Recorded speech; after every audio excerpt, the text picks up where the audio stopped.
السلام علیکم ورحمۃ اللہ وبرکاتہ۔ الحمد للہ رب العالمین والصلاة والسلام علی سید الانبیاء والمرسلین اما بعد فاعوذ باللہ من الشیطان الرجیم بسم اللہ الرحمن الرحیم۔ الحمدللہ آج ہم اپنا 21واں سبق پڑھ رہے ہیں۔ اس سبق میں ہم نماز کے فرائض کے متعلق پڑھتے ہیں۔ پچھلے سبق میں بھی ہم نے فرائض نماز کے بارے میں پڑھا۔ کل فرائض نماز جو ہیں وہ 13 ہیں۔ 7 ایسے ہیں جن کا اہتمام نماز سے پہلے کیا جاتا ہے، جن کو شرائط نماز بھی کہتے ہیں، اور پھر 6 ایسے ہیں جن کا اہتمام نماز کے اندر کیا جاتا ہے۔ اور میں نے پہلے آپ کو کہا، سبق دہرانے کے لیے دوبارہ کہہ رہا ہوں، اگر ان فرائض میں سے جو 13 فرض ہیں ان میں سے ایک بھی رہ جائے تو انسان کی نماز نہیں ہوتی۔ وہ شرائط نماز میں سے کوئی ایک رہ جائے، اور جو ابھی آج ہم پڑھیں گے انہیں ہم فرائض نماز کہتے ہیں، ان میں سے بھی کوئی ایک رہ جائے تو انسان کی نماز نہیں ہوتی۔ اس لیے ان کا اہتمام لازمی ہوتا ہے۔ پہلا نمبر، تکبیر تحریمہ کہنا۔ تکبیر تحریمہ کہنا یہ نماز کا پہلا فرض ہے۔ کوئی آدمی بغیر تکبیر تحریمہ کے نماز میں داخل ہو گیا تو اس کی نماز نہیں ہوگی۔ عمومی طور پر یہ غلطی اس وقت سامنے آتی ہے، آپ نے دیکھا ہوگا کہ جب امام رکوع میں ہوتا ہے تو ہم میں سے اکثر یہ چاہتے ہیں ہم کسی طریقے سے یہ رکعت مس نہ کریں، اور بھاگتے ہوئے ہم رکعت میں داخل ہونے کی کوشش کرتے ہیں، اور پھر اللہ اکبر کہتے ہی ہم رکوع میں چلے جاتے ہیں۔ اس سے یاد رکھیں، اس سے نماز نہیں ہوتی، کیونکہ ہم نے جو ابھی تکبیر کہی ہے یہ تکبیر تحریمہ نہیں ہوگی، بلکہ وہ رکوع والی تکبیر ہوگی۔ اگر تکبیر تحریمہ ہو بھی گئی، ہم نے ہاتھ اٹھائے باقاعدہ، لیکن پھر اس کے بعد ہم نے وہاں قیام نہیں کیا، کیونکہ تکبیر تحریمہ کے بعد جو دوسری شرط ہے قیام، وہ بھی فرض ہے، ہم نے اسے مس کیا، تو اس لیے ہماری وہ نماز نہیں ہوگی۔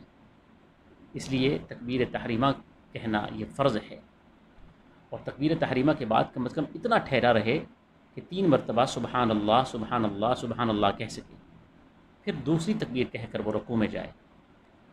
تو اس لیے یہ بھاگ دوڑ کرنا یہ بالکل ہی مناسب نہیں ہے۔ اگر ایک رکعت رہ گئی ہے تو انسان دوسری رکعت میں شامل ہو سکتا ہے، نماز کا اسے جماعت کا ثواب ملے گا۔ باقی رہا ثواب، وہ ثواب جو انسان کو تکبیر تحریمہ میں شامل ہو کر ملتا ہے وہ تو ہم پہلے ہی مس کر چکے ہیں۔ تو اس لیے اس بات کا اہتمام ہم یقینی طور پر آج کے بعد، اگر کسی سے یہ غلطی ہوتی ہے تو آج کے بعد کوشش کریں یہ غلطی نہ ہو۔ اور پھر دوسرے نمبر پر قیام۔ قیام بھی فرض ہے۔ قیام اس لیے جو حضرات کرسی پر بیٹھ کر نماز پڑھتے ہیں تو اگر وہ ایسا عذر ہے کہ وہ قیام نہیں کر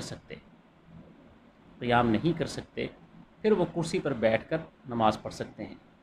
لیکن ایسا عذر ہے کہ وہ اتنا لمحہ بھی قیام نہیں کر سکتے کہ اس میں چھوٹی سی سورت پڑھ لیں، پھر اس کے باوجود وہ اتنا، یعنی کہ ان کو اللہ نے اتنا توفیق دی ہوئی ہے کہ وہ اتنا قیام کر سکتے ہیں، پھر اس کے باوجود بھی کرسی پر بیٹھ کر نماز پڑھتے ہیں، تو یاد رکھیں انہوں نے قیام والا فرض چھوڑا ہے، اس لیے اس کی نماز بھی نہیں ہوگی۔ اس لیے ان باتوں کا احتیاط کرنا لازمی ہے۔ پھر اس کے بعد قرات فرض ہے۔ کتنا قرات فرض ہے؟ کم از کم، کیونکہ قرآن پاک کی آیت ہے کہ جتنا آپ کو قرآن پاک میں آسان لگے، فَاقْرَؤُوا مَا تَيَسَّرَ مِنْهُ، جتنا آپ کو قرآن مجید میں سے آسان لگے اتنی قرات فرض ہے۔ تو اس پر فقہاء کرام کہتے ہیں کم از کم 3 آیتیں۔ اِنَّا أَعْطَيْنَاكَ الْكَوْثَرَ فَصَلِّ لِرَبِّكَ وَانْحَرْ إِنَّ شَانِئَكَ هُوَ الْأَبْتَرُ۔ یہ مختصر سی 3 آیتیں ہیں، یعنی کہ یہ ایک رکعت کے اندر یہ اتنا کم از کم پڑھنا اس پر فرض ہے۔ آگے انشاءاللہ ہم پڑھیں گے کہ ہم فاتحہ کیوں پڑھتے ہیں، اس کے بعد دوسری سورت کیوں پڑھتے ہیں، جبکہ فرض تو اتنا ہے، اس کی حیثیت بھی انشاءاللہ ہم پڑھیں گے کہ فاتحہ کی کیا حیثیت ہے۔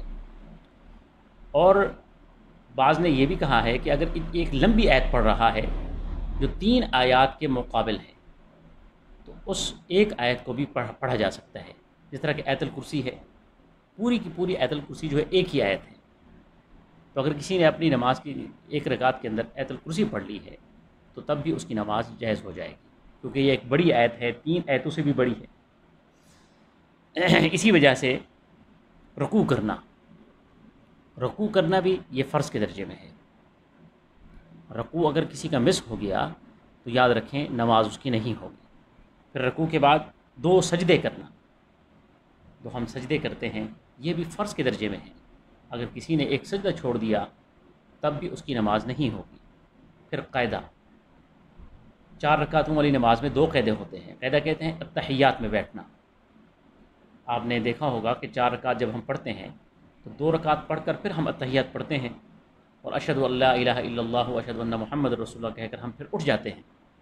پھر باقی 2 رکعتیں پڑھتے ہیں، پھر 2 رکعتوں کے بعد پھر التحیات پڑھ کر پھر آگے درود شریف پڑھتے ہیں، پھر دعا پڑھتے ہیں، پھر سلام پھرتے ہیں۔ تو 4 رکعتوں والی نماز میں 2 قاعدے آتے ہیں اور 2 رکعت والی نماز میں 1 قاعدہ آتا ہے۔ تو قاعدہ اخیرہ اس لیے کہا جاتا ہے، یعنی اگر 4 رکعتوں والی ہے تو اس کا بھی دوسرا قاعدہ، اور 2 رکعت والی ہے اس کا آخری قاعدہ، وہ بھی آخری قاعدہ مراد ہوگا۔ تو اس لیے یہ فرض کے درجے میں ہے۔ اگر کسی نے پہلا قاعدہ چھوڑ دیا وہ واجب ہے، اس کا کفارہ دیا جا سکتا ہے، لیکن کسی نے آخری قاعدہ چھوڑ دیا تو پھر اس کی نماز نہیں ہوگی۔ یہ کل 6 ایسی چیزیں ہیں نماز کے اندر جن کا اہتمام لازمی ہے۔ اگر ان میں سے کوئی ایک بھی انسان مس کرتا ہے تو اس کی نماز نہیں ہوتی۔ اس لیے ان باتوں کا خیال رکھنا بہت ضروری ہے۔ تو ہم نے کل کتنی چیزیں پڑھ لی ہیں؟ کل 13 چیزیں ہم نے پڑھ لی ہیں۔ 7 چیزوں کا اہتمام ہم نے نماز سے پہلے کرنا ہے جن کو ہم شرائط نماز کہتے ہیں، اور 6 چیزوں کا اہتمام ہم نے نماز کے اندر کرنا ہے جنہیں ہم فرائض نماز کہتے ہیں۔ اللہ تبارک و تعالی ہماری نمازوں کو، ہماری ساری عبادتوں کو اپنی بارگاہ میں قبول فرمائے۔ وما علینا الا البلاغ وآخر دعوانا ان الحمد للہ رب العالمین۔